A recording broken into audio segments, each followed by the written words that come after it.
Thank you.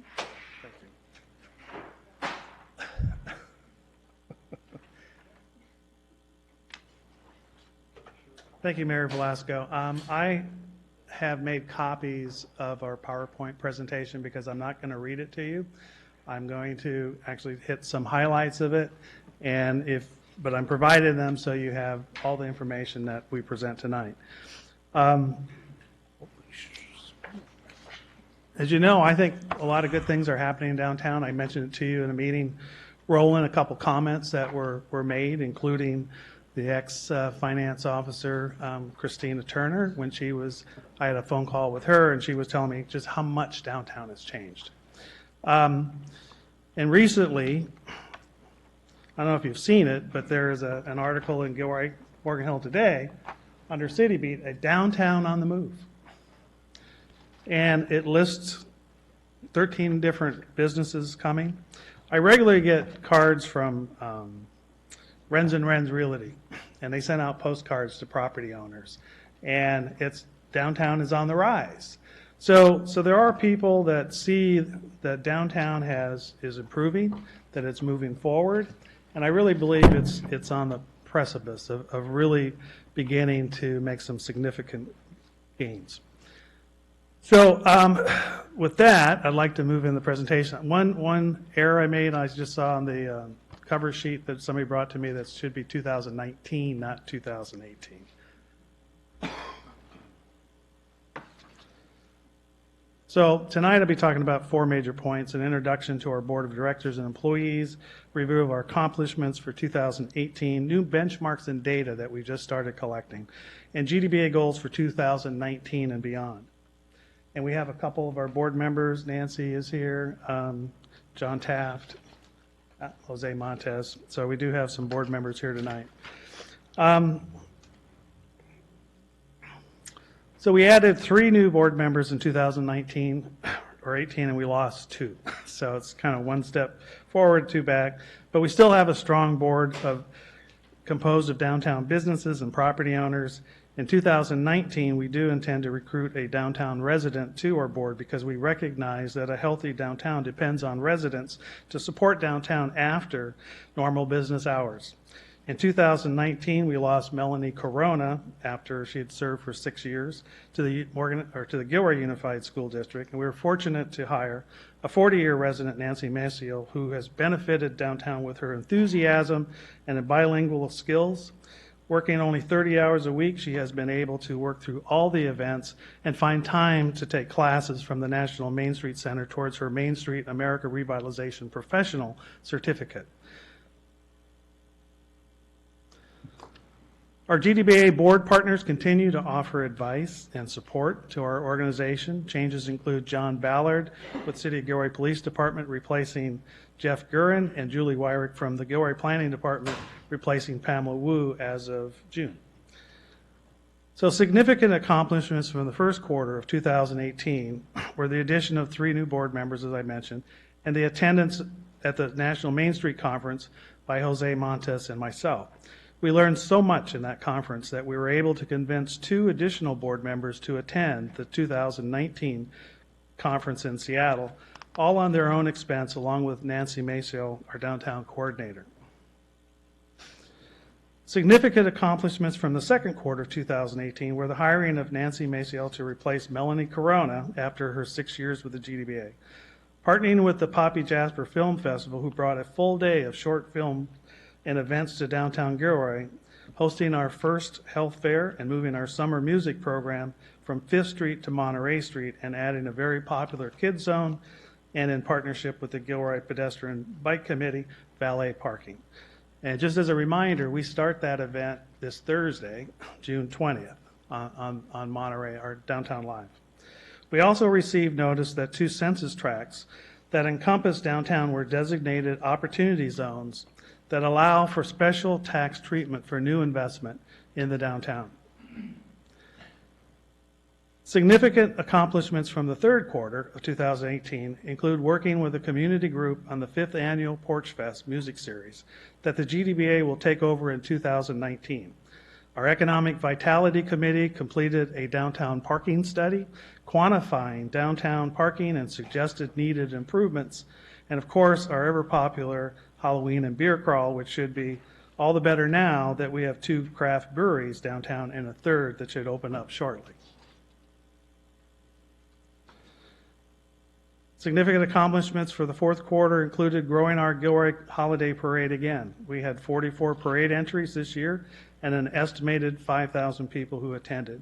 We also purchased a new Christmas tree for downtown with the help of the City of Gilroy for our 2019 Christmas season.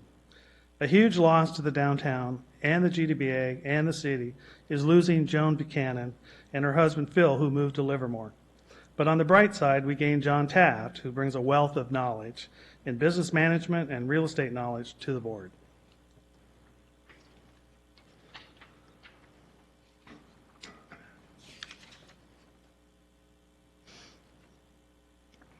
Our financial picture improved in 2018, primarily due to the addition of the health fair to our event schedule, our newly adopted sponsorship program, and the receipt of reimbursement from the city from 2017 as well as 2018. This is the first year that we're beginning to rely on data to show where we have been and where we're going.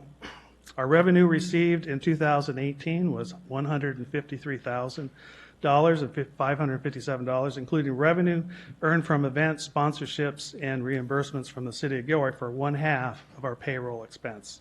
For 2018, that reimbursement was $21,373.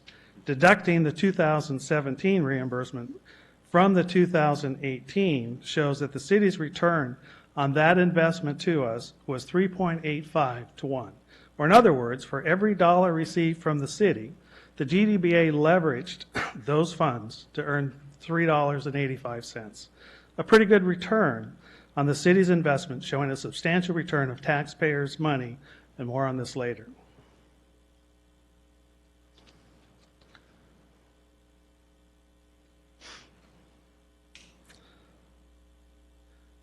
And you can't see this on the screen, but this was supposed to be, there was 3 graphs there.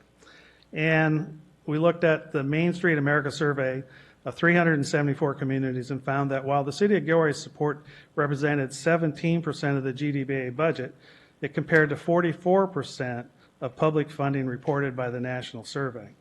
On the bright side, the GDBA outperformed the national survey results that showed only 14% of the survey budgets were from events, festival revenue, while the GDBA generated 64% of our budget from events and festivals. We also generated more in sponsorships, 18%, compared to the surveyed associations that reported only 9% of their budget came from sponsorships and grants.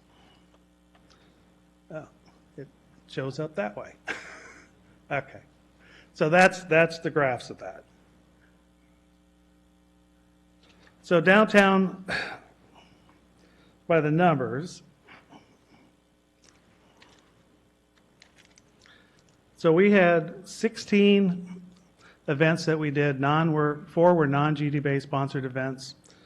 We had $82,000 raised from those events. That's how we came up with the 3.85 to 1 return on investment. There were 3,411 volunteer hours. Most downtowns operate associations on volunteer labor. It's a big part of the whole program depends on volunteers. And as you know, trying to get people to serve on committees, it's tough sometimes to get volunteers, but we were able to put a lot of time in. We also have calculated the value of the flower baskets and the kids' zone equipment that was donated. The value of that 3,411 hours was $102,159, and that's based on an hourly rate of $29.95, which is the California rate for volunteers.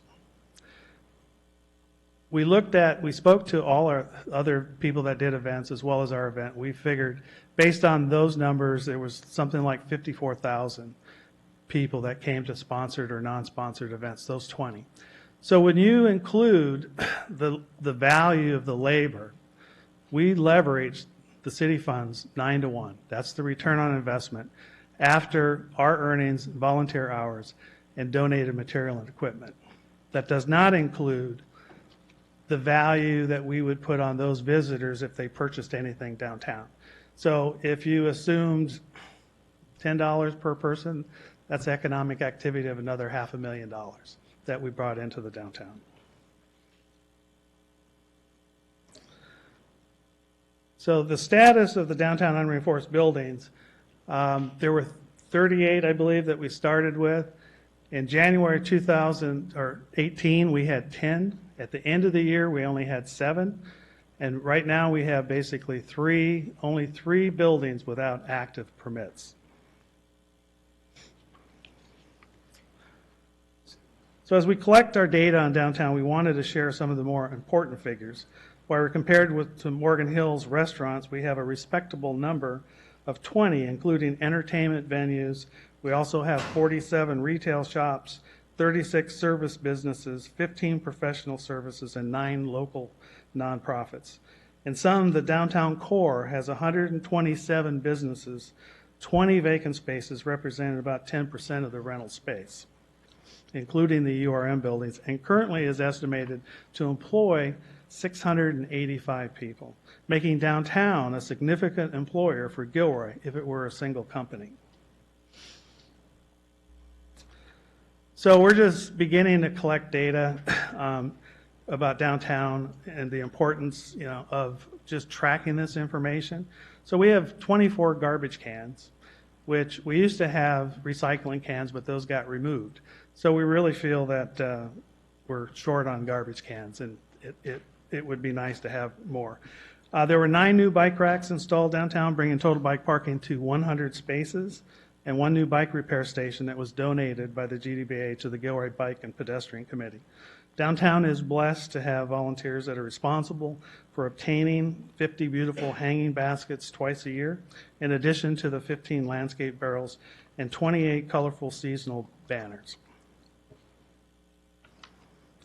Public and private investment in downtown for 2018 was determined to be in the order of $31 million. The largest investment was the Lewis Street Apartments, but other property owners invested a very respectable $5 million in their buildings, and the remainder was public investment in downtown crosswalks and bike racks. And I was, frankly, surprised at how much money is being invested in the downtown. And I think we're going to see a return on that investment. Gilroy has always had a large and diverse residential area surrounding its downtown, but over the last decade we have added new residents to the downtown, so this year we started to compile some statistics that would affect the downtown livability or quality of life. We expect to add to this list in the future. Walking or biking to everyday necessities is respectable, where one can walk or bike to is higher than the city as a whole, and downtown's transit score is also higher than the city as a whole because of its proximity to public transit routes and the transit center that has Caltrain and the Greyhound bus line. Currently, there are 150 residential units that will grow by another 104 units now that the Lewis Street apartments are open and fully leased. It's a small portion of Gilroy's total population, but as we add the housing units from the surrounding neighborhoods next year, downtown will show a significant portion of our city's housing units and population. So one of the things that we did this year is we actually had a survey done by Cobalt Community Research. And there's a wealth of information in here about who's moving to Gilroy, income brackets, age brackets, demographics. And so we hope to continue to refine this into the core so that we can really better design our programs for people that are moving to Gilroy as well as people that are moving into the downtown.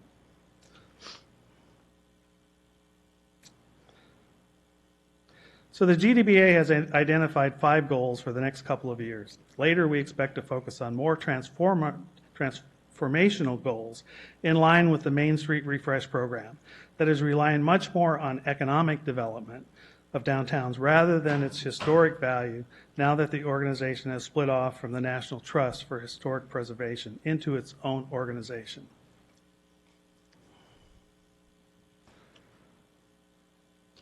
So I'm not going to read all the subcategories here, but one goal we had, the first goal was partner with the City of Gilroy to improve downtown safety, cleanliness, and aesthetics.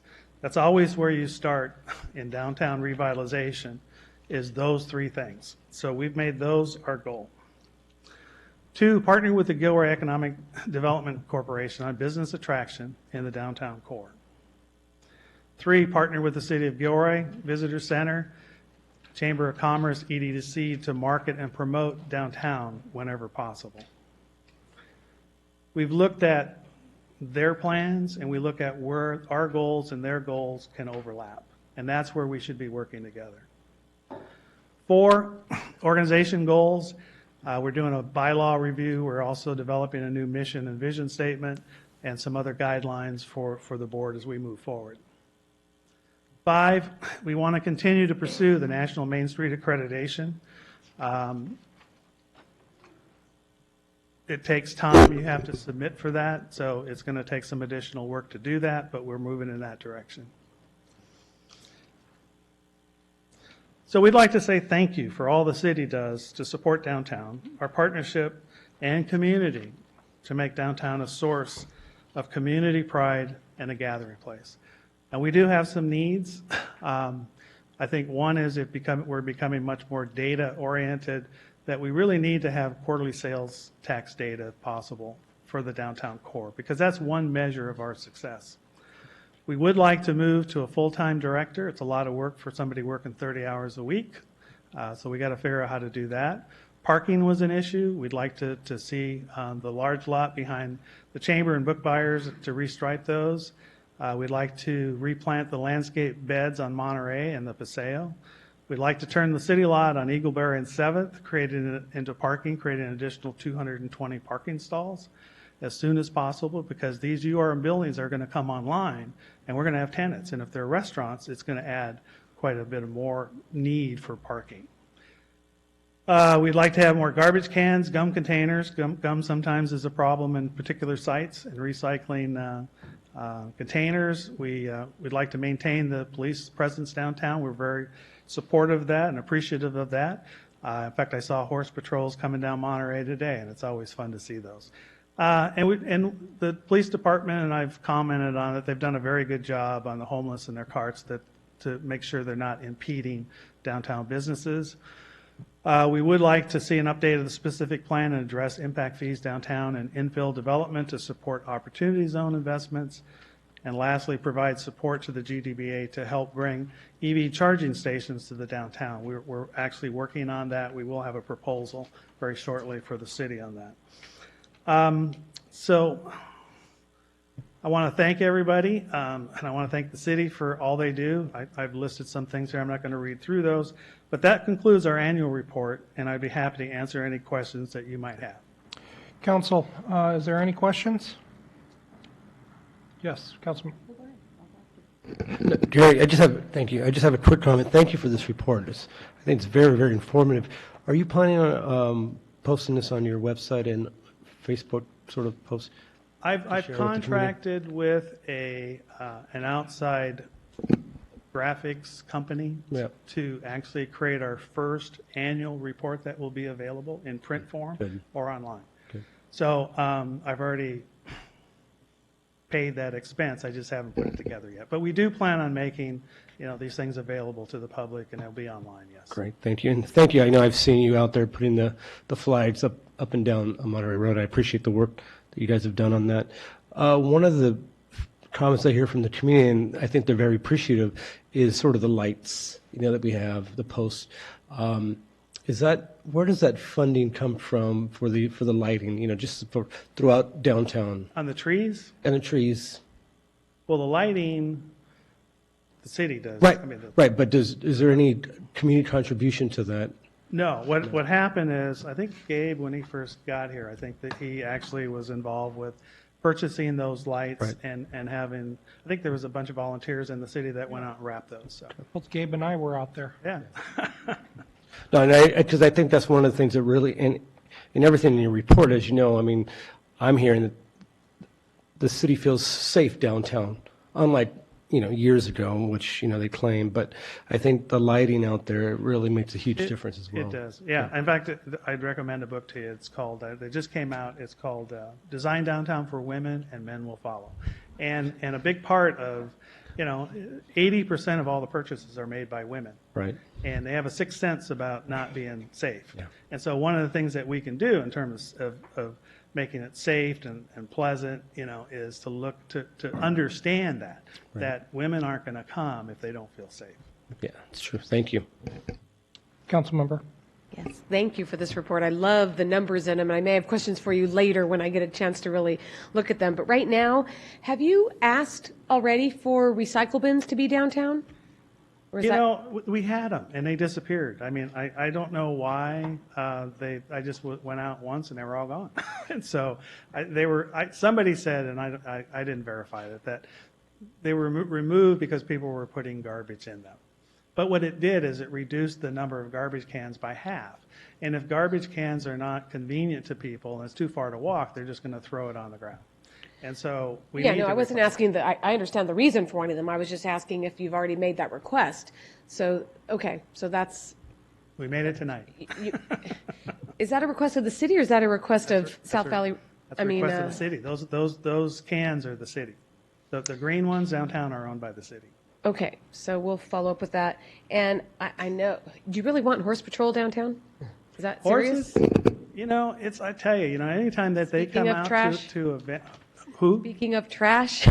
Yeah, well, just I don't saying. know. I don't know how they do it, but I haven't seen too much of that. But I'll tell you, the community and kids, it's like putting the flags out. How many communities in Santa Clara County do that in their downtown? I bet you that we're the only one. I Okay. believe we're the only ones that actually have a horse patrol. Maybe it's because I grew up in the county. I'm just saying. They Okay. go before they come downtown. Okay. Well, there's a lot of other things that come with horses I too know, that that's aren't true. all beautiful. That's true. Okay. Last thing, the sales tax reports, because I know there was a time when both EDC, I know that wasn't a big deal to provide, and for some reason, I talked to Jimmy, and there are changes at the state level that makes it a little bit more difficult. That's why I called Christina to see, if they're doing it. And she goes, the numbers may not be absolutely correct as they kind of refine this, but it can still be done. And we knew that up to 2018 that we had doubled our sales tax revenue for downtown. We regularly had 12, 13, 14% increases in sales tax compared to 3-4% from the outlet stores. It's not the same as numbers, but we need ways to measure our effectiveness right. as well. So each of your pages, each quarter said no report, no report, no report. Did you ever get a report for any quarter? I don't believe we did. I think the last one was probably end of last year. Okay, thank you. Anybody else? Okay, just a couple of quick questions. Very pleased to see that in 2018, 19 new businesses opened and only 4 closed. And, people don't, I think, truly understand how difficult it is to open up a small business and be successful. So it'll be interesting to see of those 19 over the next, year, 2 years, 5 years, Yeah. how many of those are still open. That's one of the things that we're going to study is we have a lot of businesses that have been downtown for decades. The vacuum store, Mafalda's, long time. And a lot of people, there must not be any business, but there are. And I think we need to know those businesses have been in business for 20 years, 25 years, 30 years, or even longer, because it sends a message that you can do business and make a living for a very long time. When I put the awnings on Odie's, I made sure I think it was 1987, I put that on the awning for him because I wanted people to know this must be a good restaurant. Look how long they've been there. And there's still lines out the door on the weekends at Odie's downtown. Yeah, yeah.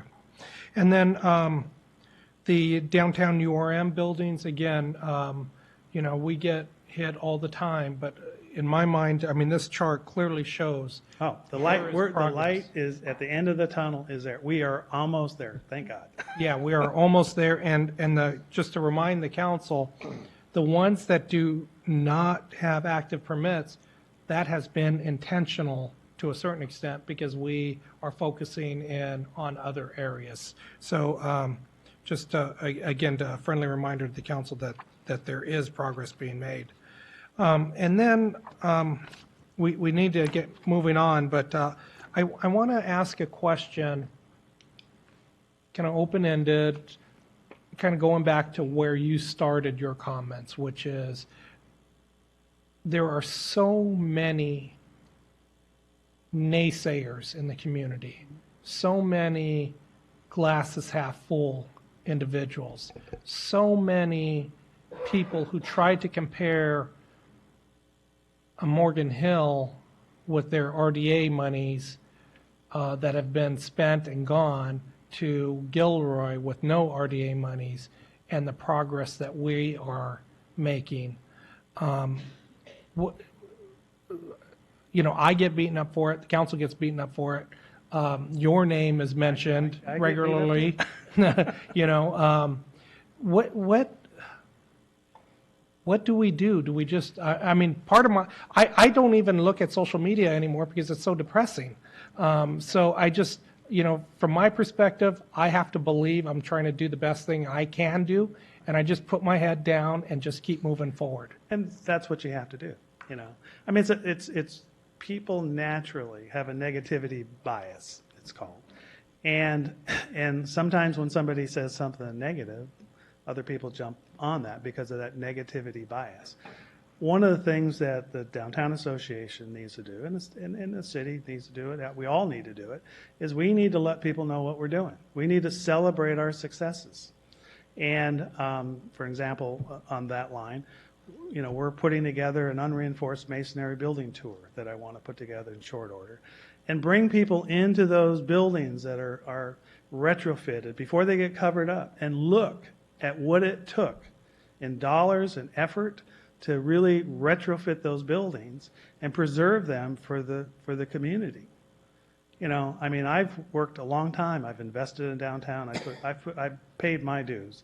I still have faith, even though people sometimes say things that are unkind, but I still have faith that we're moving in the right direction, that things are getting better.